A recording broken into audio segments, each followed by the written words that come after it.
The SOS signal, the night sky above the colony of Vera burned with red light. The invaders had come without warning, their ships blotting out the stars. Their weapons fell like fire, tearing through buildings, homes, and streets. Families ran, children cried, and the air was filled with the sound of fear. The colony leaders huddled in the command center. Their voices shook as they spoke of surrender. One of them, an elder with pale skin and trembling hands, whispered, "Send the signal. Perhaps someone will hear us. Perhaps mercy still exists in this galaxy." An officer pressed his clawed fingers to the console. His scales glittered in the dim light. He hesitated, then activated the long-range transmitter. The SOS message was short, desperate, and filled with fear. It carried across the void, traveling into the endless dark. "This is Vera Prime. We are under attack. We beg for mercy. We beg for rescue." Outside, the invaders continued their assault. They laughed as they broke through defenses. They were merciless, driven only by conquest and greed. Their commander declared proudly, "No one will answer them.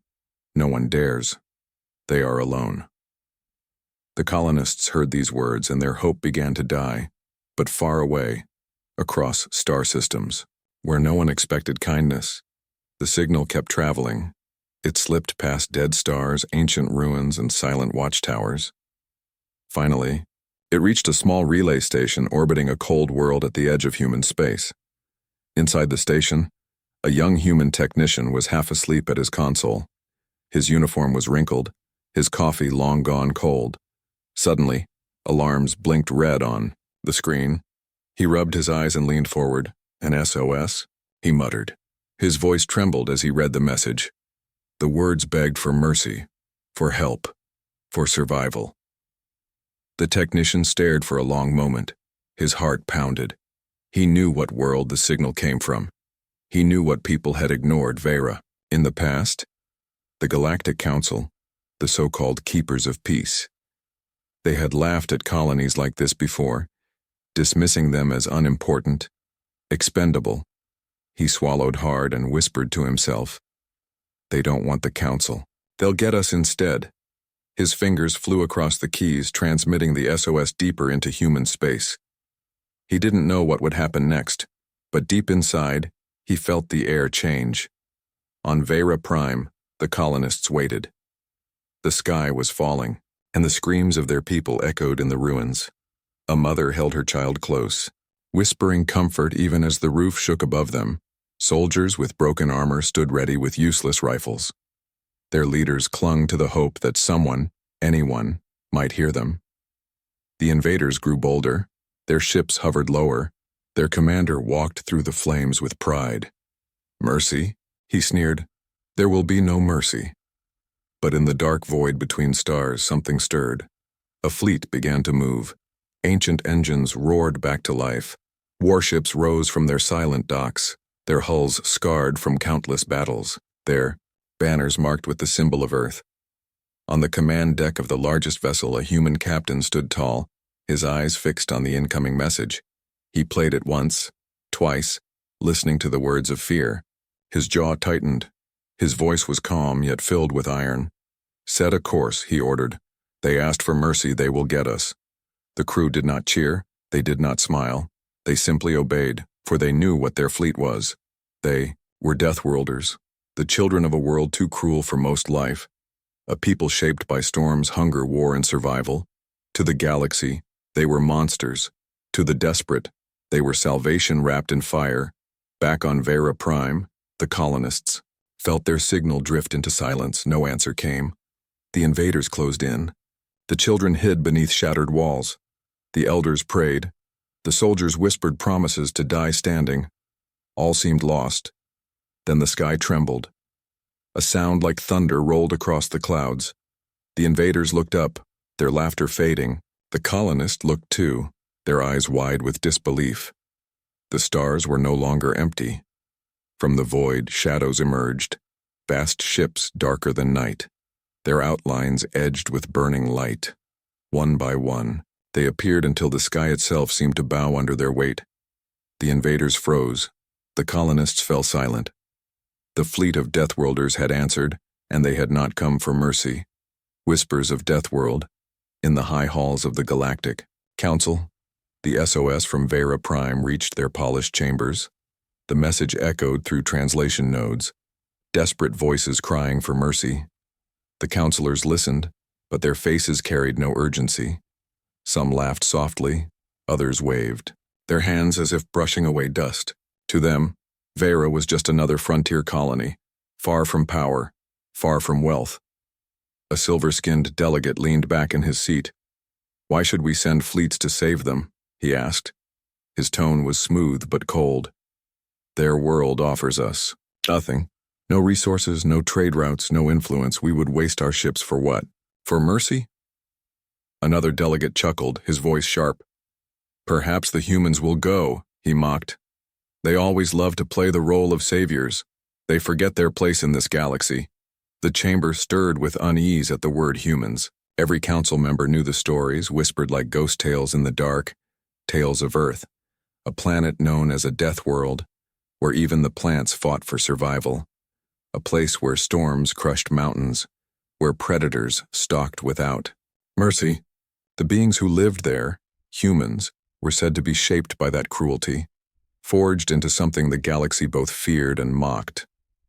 One counselor, an elder whose scales shimmered in blue light, tapped his claws against the table. "If humans answer this SOS, there will be no mercy," he warned. "They are not like us. They do not forgive, they do not forget. When they fight, they do not stop until the stars themselves turn cold." But others only sneered.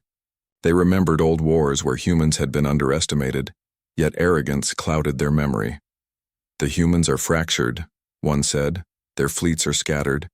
They cannot project power beyond their borders. They are only whispers, in the void." Yet outside the chamber in the great streets of the council city, common aliens spoke differently. Traders, soldiers, and refugees all carried fragments of rumor. Some said they had seen Deathworld ships cut through entire armadas. Others swore that humans carried storms inside their blood, able to fight even when outnumbered 10-1.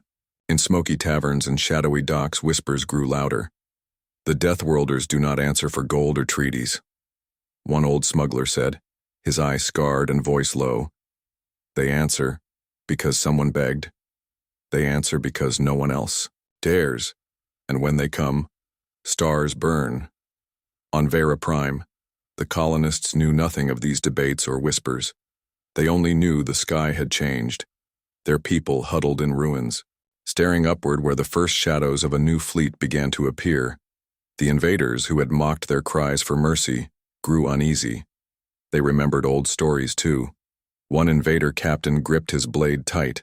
His voice shook as he told his soldiers, "If it is humans, if it truly is them, we must prepare for the worst. They do not bargain, they do not leave survivors. They are Deathworlders." But among the colonists, a different feeling spread. Hope mixed with fear. Parents clutched their children closer, whispering that perhaps salvation had come, but salvation with teeth. Their priests prayed not to their gods, but to the strangers of Earth who might have heard their call. Far away, the Deathworld fleet moved in silence, within their ships. Humans stood at their stations, weapons armed, engines burning. They did not speak of mercy, they did not ask what reward would come. They remembered only one thing. The voice of the desperate carried through the stars. On the flagship, the human captain's voice echoed. "The galaxy will laugh at their suffering. The council will do nothing, but we answer. Not because it is easy, but because no one else will." He paused, then added, "Remember who we are, children of the Deathworld. We do not offer empty words, we offer fire." The crew answered not with cheers, but with steady hands. They had fought before, they had bled before. They knew what was coming. The colonists on Vera Prime saw the shadows grow larger in their sky. The invaders felt their courage turn to ash, and across the galaxy, whispers spread faster than light. The Deathworlders were coming, and the galaxy held its breath. First shadows in the sky. The night on Vera Prime had grown cold. Smoke still rose from broken cities, and the invaders walked freely through the streets. Their laughter echoed as they looted, their boots crushing the bodies of the fallen, too. The colonists hiding in cellars and shattered buildings. Every sound of the enemy was a reminder that no one had come. A child asked his mother in a trembling voice, "Will the gods hear us?" She pressed his head against her chest and whispered, "If the gods are deaf, then maybe someone else will hear." But her voice carried no strength. She did not believe her own words. Then, in the middle of despair, the sky changed. At first, it was only a faint sound, a low rumble across the atmosphere. The invaders paused, their commanders frowning. "What is that?" one asked sharply. It was not thunder, not a storm. It was something deeper, older, like the growl of a beast that had been sleeping for too long. The colonists looked up, their eyes wide. Above the black smoke and the ruined towers, faint lights appeared, slow and steady. They were not stars. They moved with purpose. The invaders quickly scrambled. Their officers barked orders. "Stay ready. It might be reinforcements from the council." But their words sounded hollow, for they all knew the council never came. One invader captain hissed, his face pale, "If it is the humans, we must leave before it is too late." His soldiers stared at him, confused. "Why would humans come here?" one asked. The captain shook his head. "Because someone begged, and they are the kind of monsters who answer." The lights grew brighter. Shadows stretched across the ruins. As the first massive shape broke through the clouds, silence fell. Across the battlefield, a ship larger than any the colonists had ever seen emerged, its hull dark as night, its engines glowing with a pale burning light. It was not sleek like the council's ships, not polished and beautiful. It was raw, heavy, armored, like a predator covered in scars. It looked less like a vessel of mercy, and more like a weapon born from war itself. Behind it, more ships followed, dozens at first, then hundreds. Each one carried the mark of Earth, the ancient symbol of humanity, a world the galaxy had tried to forget, but never truly could. The colonists fell to their knees, tears in their eyes. Some whispered prayers, others simply stared. For the first time since the invasion began, they felt something stronger than fear. They felt awe. The invaders, however, felt their courage. Wrought inside them, their commander shouted, "Hold your ground! They are only humans." But even his voice cracked, for the stories they had heard were now real. The Deathworlders had come. The largest ship hovered above the capital, casting its shadow across the burning city. Its engines roared like a storm. Its weapons hummed, glowing with terrible energy. Every colonist and every invader knew that this was not a negotiation. This was judgment. On the flagship's bridge, the human captain stood tall, his face calm, his eyes cold. He looked at the burning world below and the fleets of invaders circling like vultures. His voice was steady as he gave the order. "Prepare the first strike. Let them know who answers when mercy is denied." The crew obeyed, fingers dancing across controls, cannons turning, missile bays opening. The ship's hull glowed brighter, like fire about to break free. Back on the ground, a colonist whispered, "They came. They actually came." Another answered, his voice filled with both joy and dread. "Yes, but not for mercy." The invaders rushed to their ships, desperate to retreat, but it was too late. The first shot fired, a single beam of burning light that tore through the sky. It struck the lead invader vessel, splitting it in two. The explosion lit the ruins like a second sun. The colonists gasped, their eyes filled with both hope and fear. The invaders screamed, their fleets turning in panic. But above it all, the human fleet advanced in silence. More shadows spread across the sky, more ships descending like hunters into a sea of prey. The night of despair had ended. The dawn of fire had begun. The Deathworlders had arrived. No negotiation. The sky above. Vera Prime burned with fire. The first human strike had shattered the invader flagship. Its remains fell like a rain of molten metal, smashing into the ruined streets below. The colonists watched in silence, their breath frozen in their throats. They had begged for mercy, but what came was not mercy, it was war. The invaders scrambled, their ships breaking formation. "Send a message to them," their commander shouted, his voice panicked. Tell them we surrender. Tell them we ask for peace." His soldiers obeyed, rushing to activate comms. A signal was sent upward, filled with desperate pleas. Aboard the human flagship, the message was received. A voice spoke in broken words. "We surrender. We beg mercy. Do not strike again." The bridge of the human vessel was quiet. The crew looked at their captain, waiting for his answer. He stood with his hands behind his back, his face calm, his eyes fixed on the burning world below. He let the silence stretch, and when he finally spoke, his words were cold as iron. "There is no negotiation," he said. "They wanted mercy, and their enemies offered only fire. Now we answer in kind. Prepare the fleet. Target the heart of their armada." His crew obeyed without hesitation. They had heard these orders before. They knew the meaning. Humanity did not come to parley. Humanity did not come to trade promises. When Deathworlders arrived, the time for words was already over. On the ground, colonists clutched one another.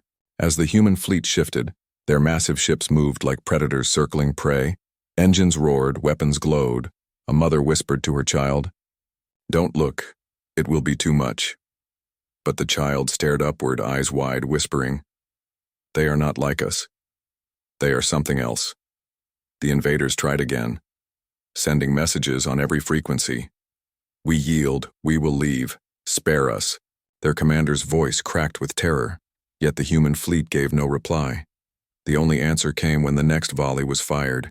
Beams of searing energy cut across the sky, slicing through ships like paper. Entire squadrons of invaders erupted into flames.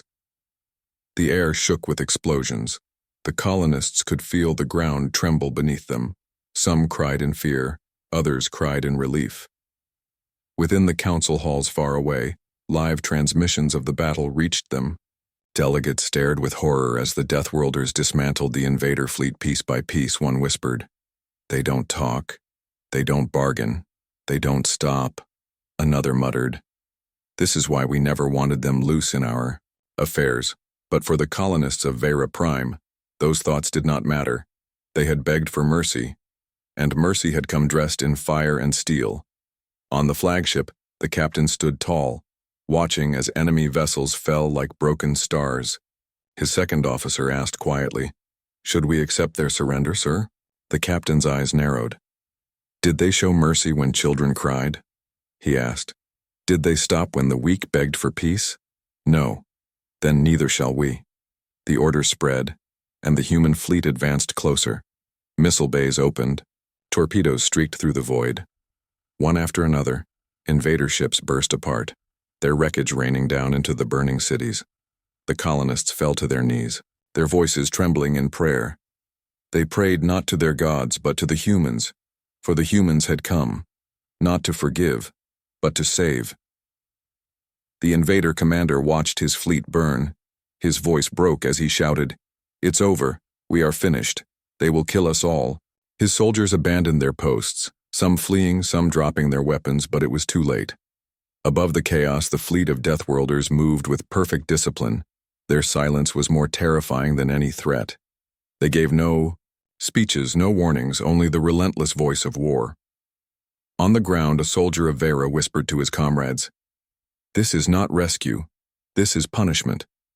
And yet, it is the only thing that saved us." By the time the second wave of fire fell, the invaders no longer resisted. Their armada was broken, their courage destroyed, but the humans did not stop. Their fleet pushed forward, cold and unstoppable. The colonists realized then a truth that chilled them as much as it comforted them. When humanity answered an SOS, they did not bring mercy. They brought judgment. And once judgment began, there was no negotiation. Fire across the stars. The night sky of Vera Prime was no longer black. It was alive with fire. Each blast from the Deathworld fleet painted the heavens in red and white. The air shook with thunder, and the ground trembled beneath the force of weapons never meant for such a small world. The colonists huddled in ruins, staring upward as the sky itself seemed to fall. They could see burning wreckage tearing through the clouds, each piece glowing like a star ripped apart. The invaders screamed, their fleets collapsing under the relentless storm. Ships that had once looked invincible now cracked open like eggs beneath the talons of a predator.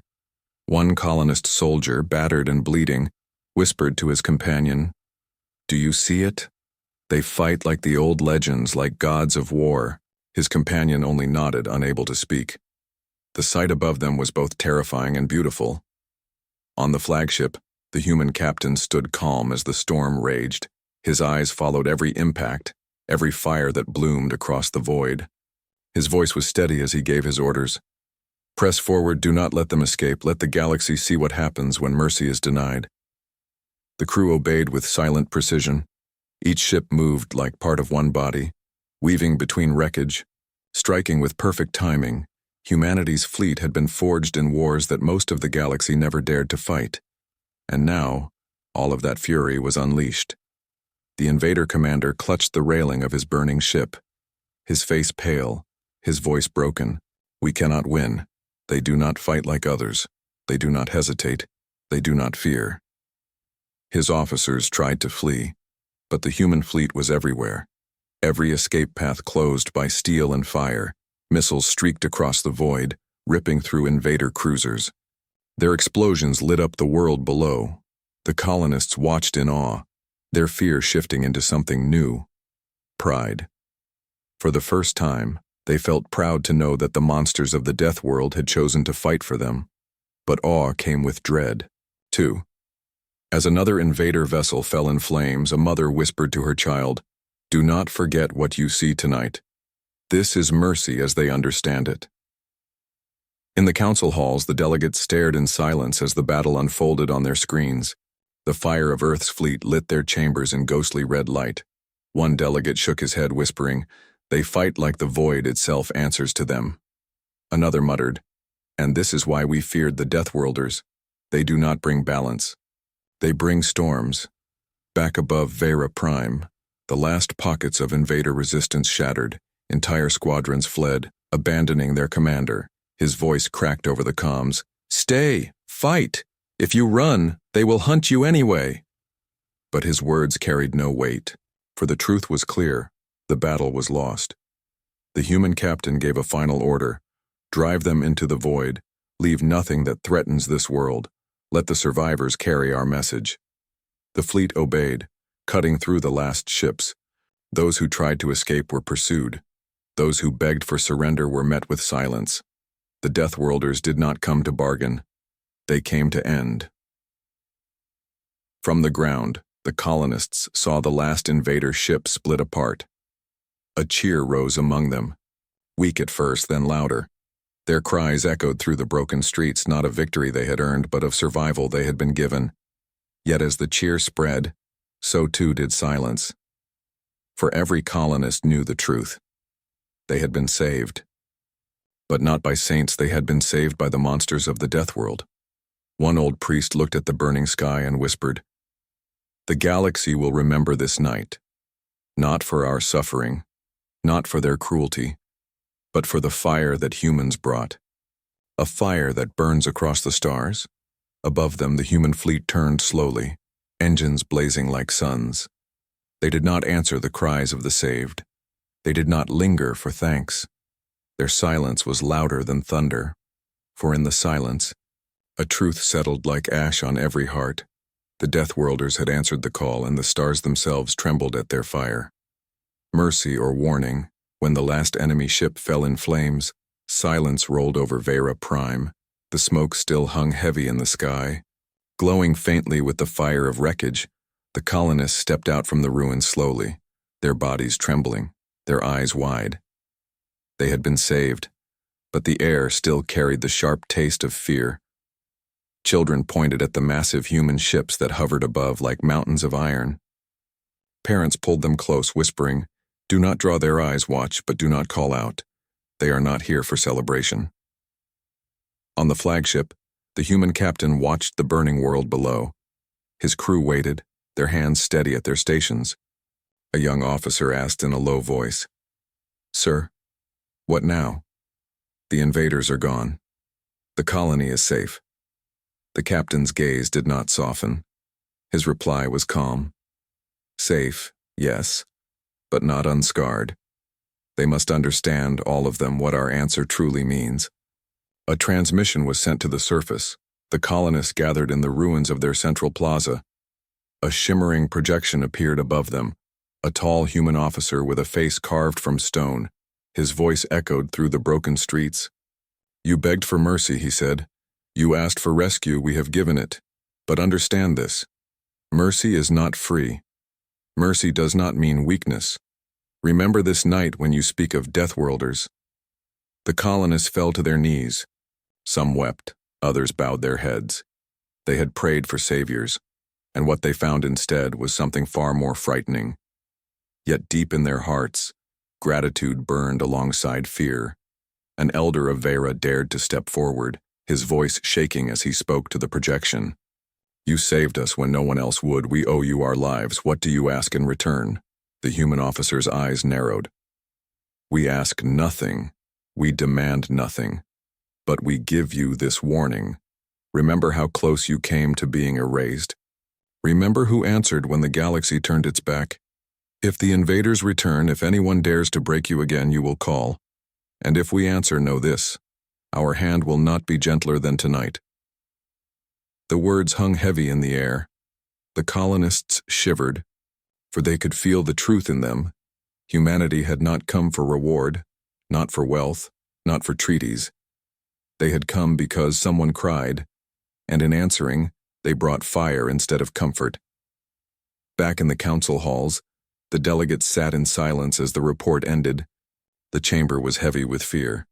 Some tried to argue. "They are too dangerous. They cannot be allowed to move unchecked." Others whispered. But they saved Vera. They saved a colony no one else would. The elder counselor who had warned them before spoke again, his voice cold. "You all laughed at the humans. You said they were fractured, weak, scattered. Now you see them. They do not rescue with silk. They rescue with steel. And their warning is carved into the stars." On Vera Prime, the colonists rebuilt slowly. Every night they looked up at the sky where the Deathworld fleet still hovered. The sight gave them hope, but it also gave them fear. For they knew the humans watched not as guardians, but as hunters waiting to see if another threat would dare. In the quiet of the ruins, a child whispered to his mother, "Will they ever leave us?" The mother stroked his hair, her eyes never leaving the ships above. "Maybe. But even if they go, they will never be far. Deathworlders do not forget cries for help." On the flagship, the captain gave his final order. "Withdraw." Engines roared one by one. The massive ships rose higher, vanishing into the void. They did not stay for thanks. They did not stay for promises. They left behind silence and smoke, and a warning that would echo across generations. As the last shadow vanished into the stars, the colonists of Vera knew they had not just been saved. They had been marked. Their world was now part of a story far greater than themselves, a story the galaxy would whisper with fear. For the humans had shown mercy, yes, but it was a mercy edged with steel, a mercy that was also a warning.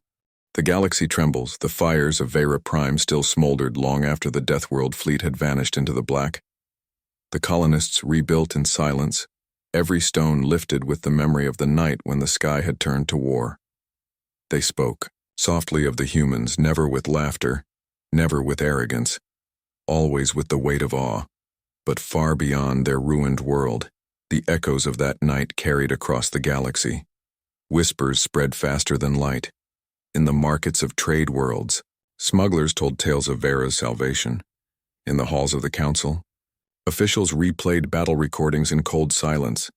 In the hidden corners of space, warlords and raiders trembled as they heard the name of Earth whispered again. The recordings showed the truth, ships of iron and fire cutting through armadas. Like storms through grass, the voices of the humans were few, calm, merciless. One phrase repeated in every tongue: no negotiation. On a frontier station, a merchant leaned close to his companion and muttered, "They begged for mercy." The council laughed, the invaders mocked, and then the humans came. His companion asked, "Did they save them?" The merchant's face darkened. "Yes, but not the way you think. They saved them with fire. They saved them with fear." In the council chambers, panic brewed beneath the polished surface. Delegates argued in sharp voices. Some shouted, "They are too dangerous, they must be contained," others countered. "Without them, Vera would be ash, they may be monsters, but they are monsters who answer cries the rest of us ignore." The elder counselor, the one whose warning had been dismissed, rose to speak, his voice carried across the hall. "You cannot contain a Deathworld. You cannot cage them with fear, for they are fear. They are what comes when weakness and cruelty leave the helpless to die. Remember this, for the next time an SOS is sent, the galaxy will hesitate. And in that hesitation, one question will burn. Will humans be the ones to answer?" Meanwhile, in hidden barracks across the stars, invader survivors told stories of their defeat. Soldiers who had once boasted of their strength now spoke in whispers. They gave no quarter. They listened to no pleas. They fought until nothing was left. One survivor clutched a scarred arm and muttered, "Pray you never see them arrive, for when they do, the stars themselves tremble." Back on Vera Prime, the colonists lit lanterns in memory of their dead as they placed them on rivers and rooftops. They did not speak of despair. They spoke of survival, of the fleet that came when no one else would. Children grew up hearing the tale not as myth, but as warning. When mercy fails, Deathworlders come. A young colonist, barely grown, looked up at the stars one night and asked his teacher, "Why did they help us? Why did the Deathworlders fight for us?" The teacher sighed, his eyes heavy. "Because someone cried. And they are the kind of people who cannot ignore a cry. But remember this, they do not bring peace. They bring fire. They save. But they do not forget." On the edge of human space, the fleet returned to its silent docks. Scarred ships rested once more. Their crews went about their work in silence. For to them, Vera was just another mark on a long list of battles. Another cry answered. Another. Night when the galaxy learned to fear their name. On the flagship, the captain stood alone, staring at the stars. His voice was low as he whispered to himself, "They begged for mercy. We gave them survival, that is enough." He turned away, his footsteps echoing in the steel corridors. For him, there was no glory, no triumph, only the duty of answering when no one else would. And so the story spread, carried on every frequency, every shadowed corner of space. The message was simple, unforgettable. The Deathworlders had answered, and the galaxy trembled.